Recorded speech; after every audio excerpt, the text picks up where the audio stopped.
brought you by Silver Pumps and Motors.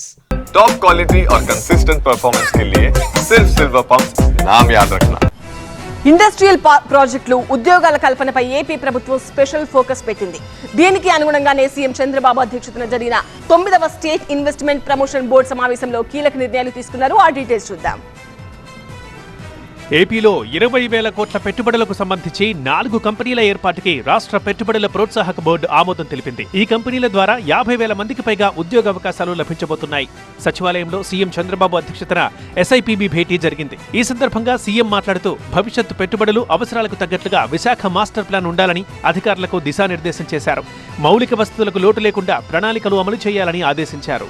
విశాఖలో పెట్టుబడులకు సిద్ధమైన సంస్థల్లో సిఫీ టెక్నాలజీస్ ఒకటి. 2 ప్రాజెక్టులుగా వివిధ దశల్లో ఏపీలో తమ సంస్థల్ని ఏర్పాటు చేయబోతోంది Sify.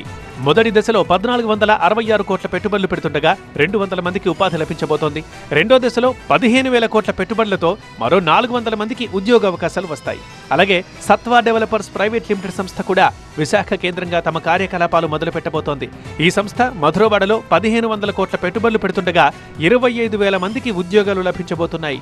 BVM energy residency private limited సంస్థ విశాఖలో మినీ స్మార్ట్ టెక్ సిటీ ఏర్పాటు చేయడానికి రెడీ అయింది. BVM energy and residency private limited సంస్థ విశాఖ పరిధిలోని ఎండాడలో 1,250 కోట్ల పెట్టుబడులు పెట్టబోతోంది. 15,000 మందికి ఈ సంస్థ ఉద్యోగ ఉపాధి అవకాశాలను అందించడానికి సిద్ధంగా ఉంది. ఇక ANSR global corporation private limited సంస్థ మధురవాడలో 1,000 కోట్లు పెట్టుబడి పెట్టేందుకు ముందుకొచ్చింది. దీని ద్వారా 10,000 మందికి ఉపాధి లభించబోతోంది. విశాఖలో ఈ 4-5 ఐటీ సంస్థలు పెట్టుబడులు పెట్టడం పట్ల ఐటీ మంత్రి లోకేష్ ప్రత్యేకంగా దృష్టి సారించారు.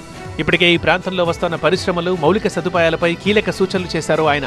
ముఖ్యంగా పూణే, బెంగళూరు వంటి నగరాల్లో ఎదురవుతున్న ట్రాఫిక్ సమస్యలు విశాఖపట్నంలో తలెత్తకుండా ముందస్తు జాగ్రత్తలు తీసుకోవాలని ఆదేశించారు.